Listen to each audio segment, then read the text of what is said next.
What is going on, guys? My name is Trey. Welcome to the Tennessee Innkeeper YouTube channel.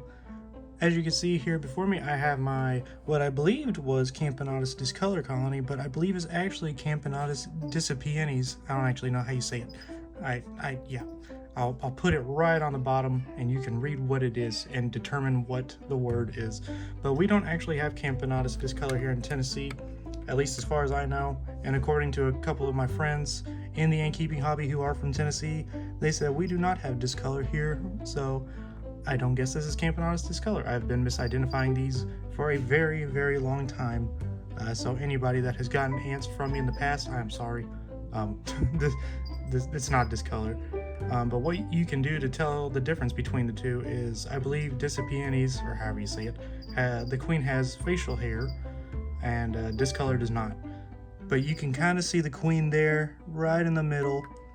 This glass is just standard glass. It is not the museum glass, so sorry about that. But you can see this colony has been doing pretty good this year so far. I've had them since, I believe, May of last year. If you see that thing shaking in the left, that's me holding my light. I don't have a light stand, so I'm kind of working with what I got here. But they've been doing really good this year. I've noticed a lot more activity out of them in the outworld. There's currently no ants in the outworld, but I normally feed these ants. I normally feed them cut up mealworm, and I'll occasionally feed them cut up dubia roaches. Actually, you can see a worker in the outworld there.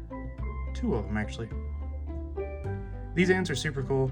They grow extremely slow. But that honestly is what makes it so fun to keep them, is you can keep them in the same setup for a very long time and not have to worry about anything for a good amount of time. I actually have about 20 of these queens that I caught this year alone, and I could have caught a lot more, but I was running out of test tubes and I really wanted multiple different species this year. So far I have Camponotus discipiens. I have a few Chromatogaster, and I have some Solenopsis and Victa. I really wanted some more Camponotus species like Camponotus americanus, but I was only able to find 2, and unfortunately one of them has died since I caught it. She actually died that same night. I don't know why she died after I caught her. It was literally put her in the test tube, and 3 minutes later she died before I could put her in a permanent home. So that's fun. But I'm actually going to show you guys my Camponotus americanus colony as well, because I have not shown them off but like maybe once out of the whole time I've had them. So I'm gonna go grab them and I'll be back in a minute. So just a fair warning with these ants, they hate light, so I may not be able to show them off nearly as long as the other colony was. But I think it's pretty cool to watch these ants work. They never really come out of their outworld. I noticed they are more nocturnal, it seems like, but only because I typically feed my ants later in the evening, and that is when they come out, so maybe that's why. But without further ado, I'm going to readjust my light here. I have adapted a swivel stand that I found within the time of just having the discolor. So I'm going to remove the red screen here. Let's see if we can see them. Yep. So you can see the queen in there. She is huge compared to everything else. Like, just look at how massive she is. This colony is about a year old as well. They have been in a test tube insert from Tar Heel Ants, but I moved them over to the mini hearth whenever the workers were trying to run out of the test tube whenever I would feed them. They were also running low on water, so I thought now would be a good time as any to put them inside of a small nest.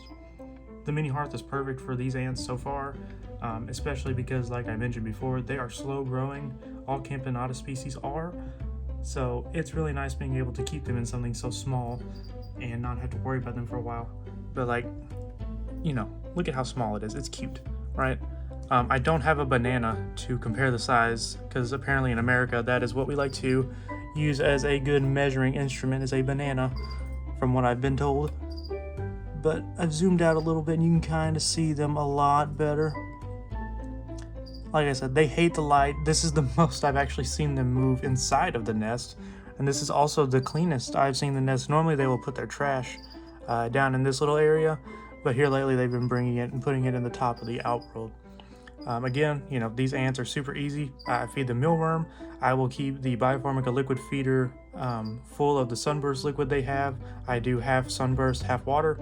It just kind of prevents the plastic from getting all sticky and gross and making it easier to open whenever I need to refill it. I'll also give them honey every once in a while. I've tried giving this colony and the Discipenes, or however you say it again, I don't know. I've tried giving them apple slices, orange slices, grapes. I don't ever notice them eating it. So if you have luck with different fruit, please let me know.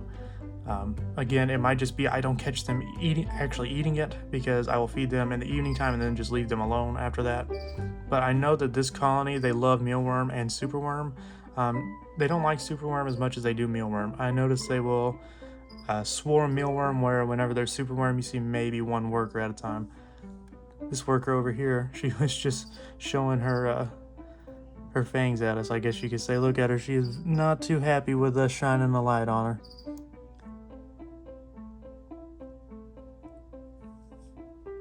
But so far, these ants have been super fun.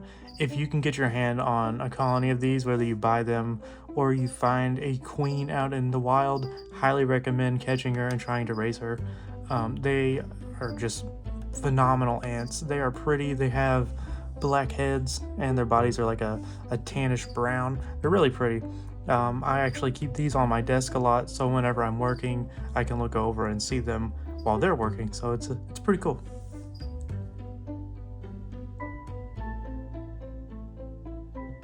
So I'm actually going to also show you guys what the other Camponotus species looks like in a test tube, the fresh caught queens, up until their first set of nanitics, which is their first set of workers. I will show you 2 colonies. I do not recommend ever bringing your freshly caught queens out like this and shining lights on them. It can stress them out, but I want to do it for the sake of this video to show you guys kind of what they look like in a test tube if you've never seen a starting queen before. Also, fun fact about this queen, she actually had mites on her leg last year whenever I caught her, so I had to hold her very gently with some tweezers and use a wet Q-tip to get them off of her leg. She had 2 on her leg. It surprisingly didn't hurt her. She acted kind of crippled for a while, but she was fine. Her leg is fine. She gets around just fine now, so that's really cool. But I'm going to go grab those test tubes and I'm going to show those to you now.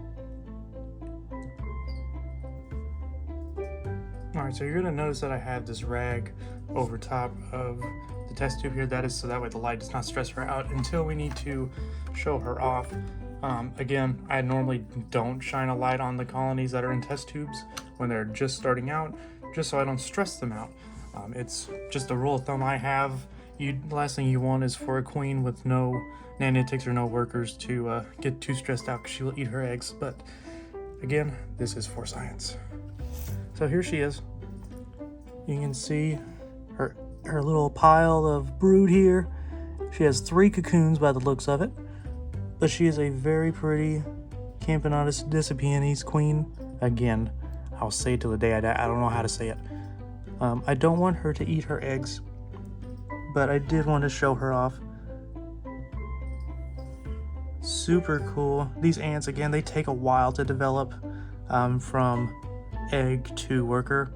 I've had this queen since I believe May, like late May, maybe early June, but they've been good and they will stay in this test tube for a while. I normally move them after they have about 20 workers or whenever the test tube runs out of water, which in this queen's case will be kind of soon, but if she doesn't have enough workers, then I won't move her until the time comes.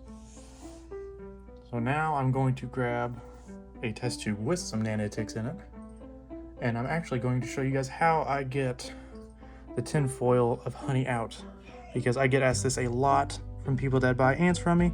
So I feed these ants honey every 2 to 3 days. Sometimes I'll feed them daily, but normally whenever they get more workers.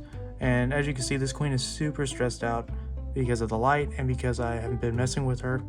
The workers are more curious than anything, but I bought these little tiny not Q-tips. These are not Q-tips. I bought these little tweezers off of Amazon. There's actually a whole set of them, And I like to use these instead of full-size tweezers. I'm actually going to cover the test tube up here. I like these instead of the full-size tweezers that I have because these are a lot easier to grab things like tinfoil. But yeah, well, that was a lot easier. But normally these ants will like to take the tinfoil with honey and they will push it as far back as possible, sometimes even having it where the water is. But you just get your little tweezers, you stick them in there, and you pull it out. I have a couple of colonies like this that had their first set of workers, now the tweezers won't let go of it. I have a few colonies that have a couple of workers in a test tube, and I believe that it will be easier for me to grab one of them to show you guys how to get the tinfoil out of there instead of using this colony, because this was a bad example of them. But just look at the size of her gaster compared to the other one. So you can tell whenever the queens have eaten because of how large their gaster is. So really cool. Love these ants. Highly recommend you find some if you can. Again, Camponotus are a fun species to have, a super easy species to have at that. So yeah, I'll be back in a minute. Alright, so now I have a colony with a better example here, so you can kind of see the tinfoil. They have moved it and they have put it on top of their brood pile, which is not a fun place for them to have put it. It's a very hard place to get, especially if the workers get on this, but same concept. You'll just stick your tweezers in there, get you a good grip of it, and pull. Sometimes you'll bring cotton out. Again, that's no big deal. They will adjust it. Bada bing, bada boom.